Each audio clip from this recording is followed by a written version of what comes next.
दोस्तों स्वागत है आपका मेरे चैनल जॉब एक्सप्रेस पे। तो जैसा कि आप लोग सभी जानते हैं, इस चैनल पे मैं आपके लिए नौकरी से जुड़ी ताजा तरीन जानकारियां लाता रहता हूं। तो स्क्रीन पे देख के आप समझ गए होंगे कि आज के वीडियो में मैं जिस नौकरी के बारे में बात करने वाला हूं वो आपकी नाबार्ड में होने वाली है। नाबार्ड यानी कि national Bank for Agriculture and rural development. तो देर किस बात की, चलिए शुरू करते हैं आज का वीडियो और जानते हैं नाबार्ड में होने वाली इस रिक्रूटमेंट के बारे में। तो ये आपकी ऑफिशियल वेबसाइट है नाबार्ड की। जब आप इस पर आ जाएं तो ऊपर की तरफ आपको बड़े बड़े ऑप्शन नजर आएंगे, जिसमें राइट हैंड साइड में जो लास्ट ऑप्शन है वो क्या है कि आपका करियर नोटिस का क्या है कि होने वाला है। जब आप इस ऑप्शन को करेंगे टैप तो फिर आपके सामने पहले तो वार्निंग नजर आएगी कि जो फेक रिक्रूटमेंट नोटिस आते हैं उनसे आपको सावधान रहने की आवश्यकता है। और उसी के बाद में क्या है कि आपको नीचे एक ऑप्शन नजर आएगा क्लिक हेयर टू कंटिन्यू। तो क्लिक हेयर टू कंटिन्यू पे अगर आप क्लिक करेंगे तो फिर आपके सामने ये क्या है कि ये वाला पेज खुल जाएगा, जिसमें आप देख सकते हैं कि इसमें 3 ऑफिशियल अलग अलग नोटिफिकेशन रिलीज किए गए हैं और तीनों को ही क्या है कि मैं आज के वीडियो में डिस्कस करने वाला हूँ। तो पहला जो है वो क्या है कि आपका होने वाला है मैनेजर की पोस्ट के लिए ग्रेड बी में। दूसरा आपका होने वाला है क्या है कि ऑफिसर्स की पोस्ट के लिए ग्रेड ए असिस्टेंट मैनेजर की आपकी पोस्ट होने वाली है दूसरी नोटिफिकेशन में। और तीसरा जो नोटिफिकेशन है वो भी क्या है कि आपकी असिस्टेंट मैनेजर की पोस्ट के लिए होने वाला है। यानी 3 नोटिफिकेशन है, पहला मैनेजर का है और बचे हुए जो 2 नोटिफिकेशन है वो आपके क्या है कि असिस्टेंट मैनेजर की पोस्ट के लिए क्या है कि होने वाले हैं। तो टोटल 3 नोटिफिकेशन है जिनको हम एक एक करके क्या है कि डिस्कस करेंगे।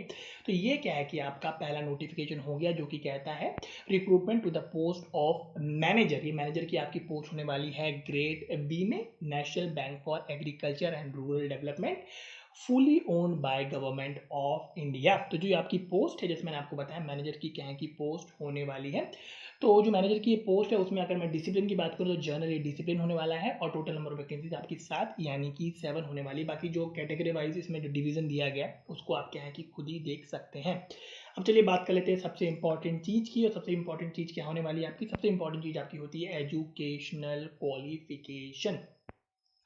तो एजुकेशन क्वालिफिकेशन जो मैनेजर की पोस्ट है जनरल, इसके लिए क्या है कि आपके पास पोस्ट ग्रेजुएट डिग्री हो किसी भी सब्जेक्ट में रिकॉग्नाइज यूनिवर्सिटी से मिनिमम 60% मार्क्स के साथ। वहीं अगर आप एससी और साथ में पर्सन विद बेंचमार्क डिसेबिलिटी वाले कैंडिडेट हैं तो आपके लिए परसेंटेज रिड्यूस होकर हो जाएगा 55%। यानी पोस्ट ग्रेजुएट डिग्री किसी भी डिसिप्लिन में मिनिमम 60% एग्रीगेट मार्क्स के साथ 55% हो जाएगा अगर आप हैं एससी या फिर पर्सन विद बेंचमार्क डिसेबिलिटी वाले कैंडिडेट। और इसी के साथ साथ आपके पास जो पोस्ट ग्रेजुएट डिग्री है उसमें 60% एग्रीगेट मार्क्स चाहिए। और इसी के साथ साथ क्या है कि आपके पास 10th 12th ग्रेजुएशन और साथ साथ में जो पीजी यानी कि सारे एजुकेशन लेवल पे क्या है कि आपके पास मिनिमम क्या है कि 60% मार्क्स होने चाहिए। और अगर आपके पास ये नहीं है तो फिर क्या है कि आपके पास 60% मार्क्स होने चाहिए 10 12 ग्रेजुएशन पीजी और साथ साथ में किसी प्रोफेशनल डिग्री में। और प्रोफेशनल डिग्री में कौन कौन सी अलाउ की गई है, तो प्रोफेशनल डिग्री आपकी है सीए सीएस या फिर आईसीडब्ल्यूए। और अगर आपके पास ये ऑप्शन भी नहीं है तो तीसरा ऑप्शन है कि आपके पास मिनिमम 60% मार्क्स हो 10th 12th graduation post graduation और पीएचडी में। यानी 3 ऑप्शन हो गया, पोस्ट ग्रेजुएट डिग्री का ऑप्शन है, साथ साथ में प्रोफेशनल डिग्री का ऑप्शन है, या फिर क्या है कि आपके पास पीजी और पीएचडी हो। तो 3 एजुकेशन क्वालिफिकेशन इसमें एक्सेप्टेबल होने वाले। एक्सपीरियंस की बात करूँ तो मिनिमम क्या है कि 3 साल का एक्सपीरियंस हो आपके पास। अगर आप एससी और पर्सन विद बेंचमार्क डिसेबिलिटी वाले कैंडिडेट्स तो आपके लिए 2 साल का एक्सपीरियंस हो जाएगा रिलेटेड सेक्टर्स में। और शब्द यहाँ पे इस्तेमाल किया है विज का मतलब होता है इन अदर वर्ड। तो कौन कौन से रिलेटेड सेक्टर हैं, तो रिलेटेड सेक्टर हैं आपके बैंकिंग या फिर फाइनेंस या फिर agriculture and allied and rural development. तो ये सारी चीजें क्या आएंगी आपकी एक्सपीरियंस की हो गई, मैनेजर की आपकी पोस्ट थी। इसके अलावा अगर मैं बात करूं एज की, तो एज की जो कट ऑफ डेट है वो आपकी 1/7/2021 होने वाली है। आपकी उम्र 25 साल से ज़्यादा और 32 साल से कम क्या है कि होनी चाहिए। इसके अलावा एज रिलैक्सेशन की मैं बात करूँ तो 3 साल का एज रिलैक्सेशन दिया गया है ओबीसी एप्लीकेंट्स को और 5 साल का एज रिलैक्सेशन क्या है कि आपका दिया गया है एससी कैंडिडेट्स के लिए। इसके अलावा अगर मैं बात करूँ अब सिलेक्शन प्रोसीजर की, तो सिलेक्शन प्रोसीजर में पहले तो क्या है कि आपका प्रीलिमिनरी एग्जामिनेशन होने वाला है। प्रीलिमिनरी एग्जामिनेशन में काफ़ी सारे आपके सेक्शन है, जैसे कि test of reasoning, English language, computer knowledge, quantitative aptitude, decision making, general awareness, eco and social issues with India with focus on rural India और साथ साथ में agriculture and rural development with emphasis on rural India. Total सवाल आपके 200 होने वाले हैं, maximum marks भी आपके क्या है कि 200 होने वाले हैं। समय आपको 120 मिनट का दिया जाएगा। ये प्रीलिमिनरी आपका एग्जामिनेशन हो गया। जो मेंस एग्जामिनेशन थे, अगर मैं मेन एग्जामिनेशन की आपकी बात करूं तो मेन एग्जामिनेशन में आप यहाँ पे देखेंगे कि टोटल 3 पेपर आपके होने वाले हैं। पहला जर्नल इंग्लिश का है, ठीक है। टोटल क्या है कि टोटल जो पहला पेपर है वो जनरल इंग्लिश है, दूसरा इकोनॉमिक एंड सोशल इशूज़ का होने वाला है, और तीसरा आपका development, economics, statistics, finance and management का क्या है कि आपका तीसरा पेपर होने वाला है। प्रीलिमिनरी मेन की बात क्या है कि आपका इंटरव्यू होने वाला है, और इंटरव्यू के मार्क्स आपके क्या है कि 75 मार्क्स का आपका इंटरव्यू होने वाला है। इसके अलावा कुछ लोग बोलेंगे सिलेबस, तो सिलेबस की जानकारी इसके नीचे आपको पेज 8 से क्या है कि detail syllabus preliminary main exam का देखने को क्या है कि मिल जाएगा। इसके अलावा अगर मैं बात करूँ आप कुछ और इंपॉर्टेंट चीज़ की, उसमें से एक होगी आपकी क्या है कि आपकी एप्लीकेशन फ़ीस। तो एप्लीकेशन फ़ीस के लिए आपको थोड़ा ड्रैग करना पड़ेगा। बाकी ये क्या है कि आपके एग्जामिनेशन जो सेंटर्स हैं इसकी जानकारी भी क्या है कि यहाँ पे आपको दी गई है। तो अगर मैं बात करूं अब आपकी एप्लीकेशन फ़ीस की, तो एप्लीकेशन फ़ीस आपकी 150 रुपये एप्लीकेशन फ़ीस होने वाली है आपकी SC ST और क्या है कि आपके पर्सन विद बेंचमार्क डिसेबिलिटी वाले कैंडिडेट्स के, और जो बाकी कैंडिडेट बचे उनके लिए फीस क्या है कि आपकी 900 रुपये होने वाली है। इसके अलावा जो लास्ट डेट है एप्लीकेशन को अप्लाई करने की, वो तीनों नोटिफिकेशन में सेम है। तो आपकी 17 जुलाई से लेके लास्ट डेट एप्लीकेशन को अप्लाई करने की क्या है कि आपकी 7 अगस्त 2021 होने वाली है। तो ये हो गया आपका पहला नोटिफिकेशन। अब बात करेंगे हम तीसरे नोटिफिकेशन की। तीसरे नोटिफिकेशन के बाद मैं आपको दूसरा नोटिफिकेशन बताऊंगा, क्योंकि दूसरा नोटिफिकेशन में जो आपका एलिजिबिलिटी क्राइटेरिया वो काफ़ी स्पेसिफिक होने वाला है। तो दूसरा नोटिफिकेशन है वो कहता है असिस्टेंट मैनेजर की पोस्ट है आपकी ग्रेड ए में, और इसमें क्या है कि काफ़ी सारे डिसिप्लिन क्या है कि आपको देखने को मिल जाएंगे। तो इसमें जो डिसिप्लिन होने वाले इतने सारे, उसमें पहला आपका जर्नल है, दूसरा एग्रीकल्चर है, तीसरा एग्रीकल्चर इंजीनियरिंग है, चौथा एनिमल हस्बेंड्री है, पांचवा फिशरीज है, इसके अलावा forestry, plantation and horticulture, land development या फिर सॉइल साइंस, इसके अलावा वाटर रिसोर्सेज, फाइनेंस, और लास्ट आपका कंप्यूटर या फिर इंफॉर्मेशन टेक्नोलॉजी आपका होने वाला है। तो टोटल इस सब में मिला के क्या है कि आपकी 148 वैकेंसी होने वाली है। इसके अलावा दूसरा और जो अलग से आपका दिया गया है वो क्या है कि असिस्टेंट मैनेजर राजभाषा का होने वाला है, जिसमें टोटल नंबर वैकेंसीज आपकी क्या है कि 5 होने वाली है, यानी 148 आपके जो मैंने इतने सारे डिसिप्लिन बताया उसमें, और राजभाषा में 5, तो टोटल क्या है कि आपकी ये नंबर ऑफ वैकेंसीज आपकी हो गई। इसके अलावा अगर मैं इसके लिए बात करूं अब कुछ और इंपॉर्टेंट चीज़ें की, तो पहले तो आप देख सकते हैं कि यहाँ पे दिया गया कि जो हमारे पर्सन विद बेंचमार्क डिसेबिलिटी वाले कैंडिडेट्स हैं उनमें कौन कौन से डिसेबिलिटीज़ को क्या है कि आपका अलाउ किया गया है, तो उसकी जानकारी क्या है कि आप यहाँ से देख सकते हैं। इसके अलावा मैं आपको बता दूं कैंडिडेट्स क्या है कि आपका एक ही ऑप्शन के लिए क्या है कि अपने सारे ऊपर ऑप्शन दिए, तो उसमें से एक ही ऑप्शन के लिए आप अप्लाई क्या है कि कर सकते हैं। यहाँ पे क्लियरली आपका क्या है कि दिया गया है। तो चलिए अब बात कर लेते हैं एक एक करके एजुकेशन क्वालिफिकेशन की। जितने सारे मैंने आपको डिसिप्लिन बताया उसमें पहला डिसिप्लिन क्या है कि आपका जर्नल का। तो जर्नल की बात करूँ तो बैचलर डिग्री हो आपके पास किसी भी सब्जेक्ट में रिकॉग्नाइज यूनिवर्सिटी से मिनिमम 60% मार्क्स के साथ, SC ST और पर्सन विद बेंचमार्क डिसेबिलिटीज के लिए क्या है कि 55% हो जाएगी, या फिर पोस्ट ग्रेजुएट डिग्री हो आपके पास, पोस्ट ग्रेजुएट डिग्री या फिर MBA या फिर PGDM हो मिनिमम 55% मार्क्स के साथ, SC ST person with benchmark disability वालों के लिए हो जाएगी 50%, या फिर आपने क्या है कि CA CS या ICW कर रखा हो, या फिर PhD हो आपके पास क्या है कि रिकॉग्नाइज इंस्टीट्यूट से। तो ये जर्नल के लिए होने वाला है, यानी जर्नल के लिए सारी चीज़ें बहुत जर्नल होने वाली है। अगला डिसिप्लिन आपका एग्रीकल्चर है, तो एग्रीकल्चर के लिए बैचलर डिग्री हो आपके पास एग्रीकल्चर में 60% मार्क्स के साथ, SC ST person with benchmark disability वाले कैंडिडेट के लिए 55% हो जाएगी, या फिर पोस्ट ग्रेजुएट डिग्री हो आपके पास एग्रीकल्चर में, या फिर एग्रीकल्चर जिसमें सॉइल साइंस और एग्रोनॉमी को भी क्या है कि शामिल किया गया है, और पोस्ट ग्रेजुएट डिग्री अगर आपके पास है तो 55% आपके पास मार्क्स होने चाहिए। SC ST और पर्सन विद बेंचमार्क डिसेबिलिटी वाले कैंडिडेट्स के लिए 50% होने वाली है। तीसरा डिसिप्लिन आपका एग्रीकल्चर इंजीनियरिंग है, तो इसलिए बैचलर्स डिग्री हो एग्रीकल्चर इंजीनियरिंग में मिनिमम 60% मार्क्स के साथ, SC और साथ में पर्सन विद बेंचमार्क डिसेबिलिटी वाले जो कैंडिडेट्स हैं उनके लिए 55% होने वाली है, या फिर क्या है कि पोस्ट ग्रेजुएट डिग्री हो एग्रीकल्चर इंजीनियरिंग में मिनिमम 55% मार्क्स के साथ, और SC और पर्सन विद बेंचमार्क डिसेबिलिटी वाले जो कैंडिडेट्स हैं उनके लिए क्या है कि 50% एग्रीगेट होने वाला है। इसके अलावा अगला जो डिसिप्लिन आपका वो एनिमल हस्बेंड्री है, तो आपके पास बैचलर डिग्री हो वेटेरिनरी साइंसेज में या फिर एनिमल हस्बेंड्री में मिनिमम 60% मार्क्स के साथ, SC और पर्सन विद बेंचमार्क डिसेबिलिटी वाले एप्लीकेंट्स के लिए 55% हो जाएगा, या फिर पोस्ट ग्रेजुएट डिग्री हो आपके पास वेटेरिनरी या फिर एनिमल हस्बेंड्री में मिनिमम 55% 55% मार्क्स के साथ, SC और पर्सन विद बेंचमार्क डिसेबिलिटीज के लिए 50% होने वाला है। अगला है आपका फिशरीज, तो इसमें क्या है कि फिशरीज में बैचलर डिग्री हो फिशरीज साइंस में रिकॉग्नाइज यूनिवर्सिटी से 60% मार्क्स के साथ, SC और पर्सन विद बेंचमार्क डिसेबिलिटी के लिए 55% हो जाएगा, या फिर पोस्ट ग्रेजुएट डिग्री हो फिशरीज साइंस में मिनिमम 55% मार्क्स के साथ, SC और पर्सन विद बेंचमार्क डिसेबिलिटी वाले जो कैंडिडेट्स हैं आपके उनके लिए 50% होने वाला है। अगला है आपका फॉरेस्ट्री, तो फॉरेस्ट्री में क्या है कि आपका बैचलर्स डिग्री हो फॉरेस्ट्री में 60% मार्क्स के साथ, एससी और पर्सन विद बेंचमार्क डिसेबिलिटी वाले कैंडिडेट्स हैं उनके लिए 55%, या फिर पोस्ट ग्रेजुएट डिग्री हो आपके पास फॉरेस्ट्री में 55 यानी 55% मार्क्स के साथ एससी और पर्सन विद बेंचमार्क डिसेबिलिटी वाले जो एप्लीकेट्स हैं उनके लिए 50% होने वाला है। और जो मैं परसेंटेज आपको इतनी बताई वो सब एग्रीगेट आपकी होने वाली है। अगले आपकी जो डिसिप्लिन है वो है प्लांटेशन या फिर हॉर्टिकल्चर। तो बैचलर डिग्री हो आपके पास हॉर्टिकल्चर में मिनिमम 60% मार्क्स के साथ एससी और पर्सन विद बेंचमार्क डिसेबिलिटी वाले जो कैंडिडेट्स हैं उनके लिए क्या है कि 55% होने वाली है। या फिर पोस्ट ग्रेजुएट डिग्री हो हॉर्टिकल्चर में मिनिमम 55% मार्क्स के साथ एससी और पर्सन विद बेंचमार्क डिसेबिलिटी वाले कैंडिडेट्स के 50% होने वाली है।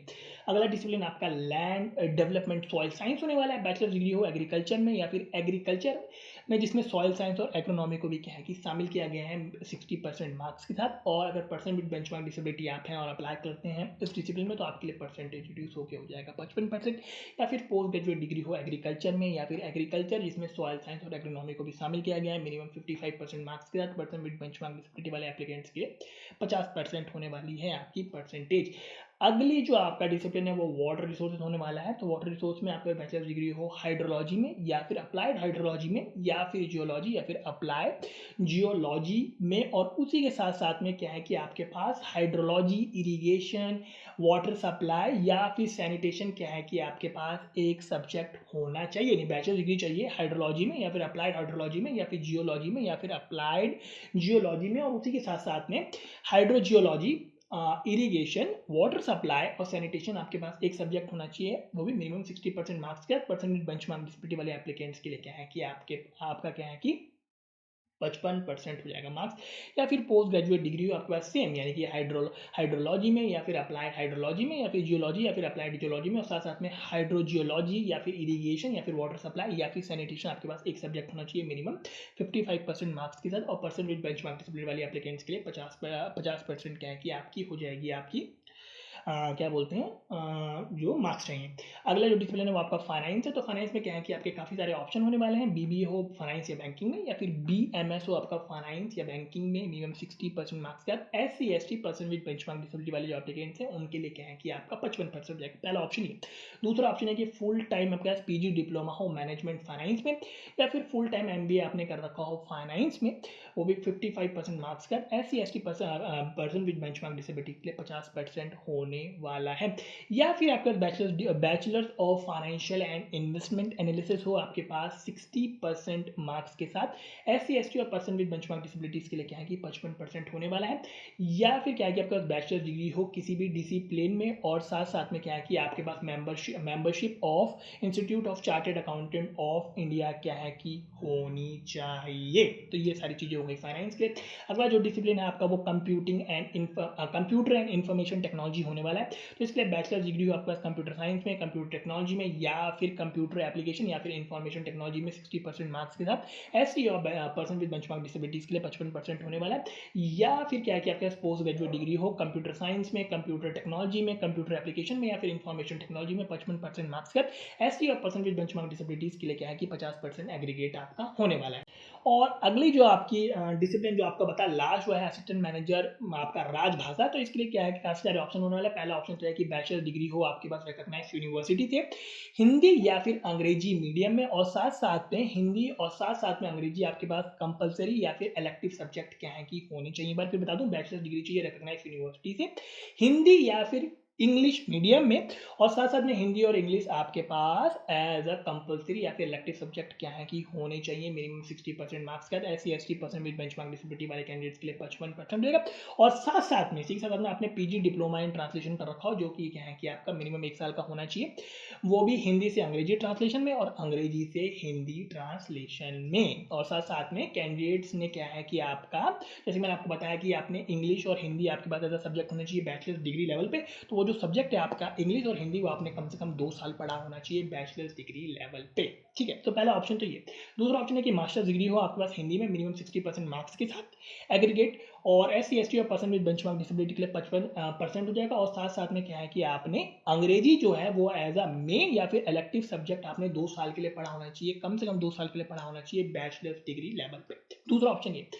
तीसरा ऑप्शन ये है कि मास्टर डिग्री हो आपके पास इंग्लिश में मिनिमम 60% मार्क्स के साथ, एग्रीगेट आपका हो गया SC ST और पर्सन विद बेंचमार्क डिसेबिलिटीज के लिए 55%, और साथ साथ में आपने हिंदी जो सब्जेक्ट है वो आपने एज अ मेन या फिर इलेक्टिव सब्जेक्ट पढ़ा होना चाहिए 2 साल के लिए बैचलर डिग्री लेवल पे। तो ये एजुकेशन क्वालिफिकेशन मैंने आपको क्या है कि फटाफट आपको मैंने सारी एजुकेशन क्वालिफिकेशन बाकी इसके अलावा अगर मैं बात करूं एज लिमिट की, तो एज लिमिट के लिए कट ऑफ डेट 1/7/2021 होने वाली है। आपकी उम्र 21 से लेकर 30 साल के बीच में होने वाली है। एज इलेक्शन की बात करूं 3 साल का एज इलेक्शन है ओबीसी कैंडिडेट्स को, और 5 साल का एज इलेक्शन आपका होने वाला है SC ST जो हमारे कैंडिडेट्स हैं उनके लिए। अगर मैं बात करूं सिलेक्शन प्रोसीजर की, तो सिलेक्शन प्रोसीजर इसमें भी क्या है कि आपका कह सकते हैं सिमिलर, यानी एक प्रीलिमिनरी एग्जामिनेशन है, फिर मेन एग्जामिनेशन है, और उसके बाद क्या है कि आपका इंटरव्यू होने वाला है। तो प्रीलिमिनरी जो आपका एग्जामिनेशन होने वाला है उसमें test of reasoning, English language, computer knowledge, quantitative aptitude, decision making, general awareness, eco and social issue with focus on rural India, ससद में agriculture and rural development with emphasis on rural India आपके सवाल होने वाले हैं। Total number of question 200, maximum marks भी 200, और समय आपको 120 मिनट का दिया जाएगा। इसके अलावा अगर मैं बात करूंगा मेन एग्जाम की, तो मेन एग्जामिनेशन सबका क्या है कि अलग अलग होना है। जर्नलिस्ट जो डिसिप्लिन है उसके लिए मेन एग्जामिनेशन है, बाकी जो स्पेशलिस्ट की पोस्ट है उनके लिए ये मेन एग्जाम में आने वाला है। इसके अलावा जो राजभाषा है उसके लिए आपका ये मेन एग्जामिनेशन होना है, और इंटरव्यू होने वाला आपका 50 मार्क्स का होने वाला है। तो मेन एग्जामिनेशन आप देख सकते हैं कि आप कौन सा डिसिप्लिन में अप्लाई करने वाले हैं, तो उसके अनुसार क्या है कि मेन एग्जामिनेशन आपका होने वाला है। बाकी इसी के नीचे क्या है कि आपको सिलेबस की जानकारी भी क्या है कि देखने को मिल जाएगी, तो डिटेल तरीके से आपको सिलेबस बताया गया है कि क्या क्या क्या है कि आपका सिलेबस होने वाला है। इसके अलावा अगर मैं बात करूं यहाँ पे आप एग्जामिनेशन सेंटर भी देख सकते हैं कि कौन कौन से आपके क्या है कि एग्जामिनेशन सेंटर आपके होने वाले हैं। इसके अलावा अगर मैं लास्ट में बात करूं एप्लीकेशन फीस की, तो सारे कैंडिडेट्स के लिए फीस होने वाली है 800 रुपये। SC ST और पर्सन विद बेंचमार्क डिसेबिलिटी वाले जो कैंडिडेट्स हैं उनके लिए 150 रुपये फीस आपकी होने वाली है। बाकी जैसे कि मैंने आपको शुरू में बताया, जो लास्ट डेट है तीनों ही आप नोटिफिकेशन में आपकी जो इंपॉर्टेंट डेट्स है वो सेम होने वाली है, यानी 17 जुलाई 2021 से 7 अगस्त 2021 के बीच तक क्या है कि आप अप्लाई कर सकते हैं। तो ये आपका क्या है कि दूसरा नोटिफिकेशन हो गया। तीसरा नोटिफिकेशन बहुत ही क्या है कि आपका स्पेसिफिक है। अभी आप समझ जाएंगे कि मैंने ऐसा क्यों कहा कि स्पेसिफिक है।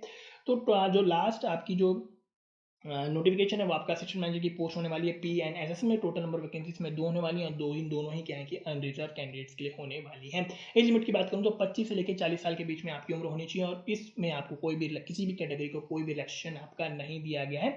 एज के जो कट ऑफ डेट है वो आपकी 1/7/2021 होने वाली है। इसमें सीधा एक्सपीरियंस क्या है कि आपका बताया, तो एक्सपीरियंस आपके पास होना चाहिए, आप एक ऑफिसर होने चाहिए, वो भी क्या है कि कम से कम 5 साल के बाद 5 साल का एक्सपीरियंस होना चाहिए, वो भी कमीशन सर्विस में, वो भी आर्मी में, नेवी में या फिर एयरफोर्स में, और साथ साथ में आपके पास एक valid ex serviceman identity card होना चाहिए। यानी एक बार फिर बता दूं, एक्सपीरियंस मिनिमम 5 साल का आपका एक्सपीरियंस होना चाहिए, वैसा कमीशन 5 साल का एक्सपीरियंस चाहिए कमीशन सर्विस में, वो भी आर्मी, नेवी या फिर एयरफोर्स में, और आपके पास एक valid ex serviceman identity card क्या है कि होना चाहिए। इसके अलावा जो अगर मैं बात करूँ स्कीम ऑफ सिलेक्शन की, तो उसमें सिलेक्शन क्या है कि आपका इंटरव्यू के जरिए होगा, और इंटरव्यू भी सिर्फ आपका शॉर्टलिस्टेड कैंडिडेट का होने वाला है, और जो मैक्सिमम मार्क्स होने वाले इंटरव्यू में वो आपके क्या है कि 100 होने वाले हैं। इसमें आपका कोई भी आपका क्या है कि सिलेबस तो नहीं होने वाला है। एप्लीकेशन फीस की बात करूँ तो SC ST कैंडिडेट्स के लिए 100 रुपये एप्लीकेशन फीस होने वाली है, और अदर जो कैंडिडेट्स हैं उनके लिए फीस आपकी 750 रुपये होने वाली है। वैसे जैसे मैंने तीनों नोटिफिकेशन में आपको बताया कि डेट क्या है कि सेम होने वाली है अप्लाई करने के लिए, आप 17 जुलाई 2021 से लेकर 7 अगस्त 2021 के बीच में क्या है कि आप कर सकते हैं इस पोस्ट को अप्लाई। इसके अलावा दोस्तों आप सभी जानते हैं कि भारत में ढेर सारी नौकरियां निकलती हैं, और हर एक नौकरी को मैं वीडियो के माध्यम से कवर नहीं कर पाता हूं, तो इसलिए मैंने स्मार्टली डिजाइन किया है जॉब एक्सप्रेस का पेज कोरा आपका सोशल मीडिया प्लेटफॉर्म है। इसके अलावा अगर आप कोरा का इस्तेमाल नहीं करते तो आप फिर फेसबुक पे मेरा जॉब एक्सप्रेस का पेज फॉलो कर सकते हैं। इन 2 पेजेस को फॉलो करने का फायदा ये है कि इन 2 पेजेस पे मैं रोज ताज़ा नौकरियों की जानकारी डालता रहता हूं, तो यहाँ से आप अपडेटेड रहेंगे ताज़ा नौकरियों की जानकारी के साथ। इसके अलावा दोस्तों अगर आपको अप्लाई करना है इन पोस्टों के लिए, तो अप्लाई का लिंक आपको कहाँ से मिलेगा, तो एडवर्टीजमेंट के नीचे क्या है कि आपको यहाँ पे अप्लाई हेयर का लिंक मिलेगा, और इसी के साथ आपकी सुविधा के लिए जो मैं आपके ये जो पेज है करियर नोटिस का, इसका लिंक मैंने आपको डिस्क्रिप्शन बॉक्स में दिया है, तो यहाँ से आप एडवर्टीजमेंट के साथ साथ क्या है कि अप्लाई कर पाएंगे। और इसी के साथ साथ में क्या है कि जो नाबार्ड की आपकी ऑफिशियल वेबसाइट है, इसका लिंक भी मैंने आपको डिस्क्रिप्शन बॉक्स में दिया है। यानी अप्लाई और ऑफिशियल नोटिफिकेशन का जो लिंक है वो लिंक आपका, ये जो करियर पेज है आपका नाबार्ड का, इसका लिंक, और साथ साथ में नाबार्ड की जो ऑफिशियल वेबसाइट है उसका लिंक भी मैंने आपको डिस्क्रिप्शन बॉक्स में दिया। इसी के साथ आप जाके मेरा जॉब एक्सप्रेस का पेज जरूर फॉलो करें फेसबुक और कोरा पे, दोनों पेजेस का लिंक मैंने आपको डिस्क्रिप्शन बॉक्स में दिया। तो दोस्तों चलिए खत्म करते हैं आज का वीडियो। अगर आपको आज का वीडियो लगा इन्फॉर्मेटिव तो दीजिए लाइक, शेयर कीजिए अपने सारे दोस्तों के साथ, और सब्सक्राइब जरूर कीजिए मेरे चैनल जॉब एक्सप्रेस, ताकि आपको नौकरी से जुड़ी ताज़ा जानकारी मिलती रहे। इसके अलावा मैं मिलता हूँ आपसे अगले वीडियो में किसी और बेहतरीन नौकरी के साथ। तो आपका आज का वीडियो देखने के लिए बहुत बहुत धन्यवाद।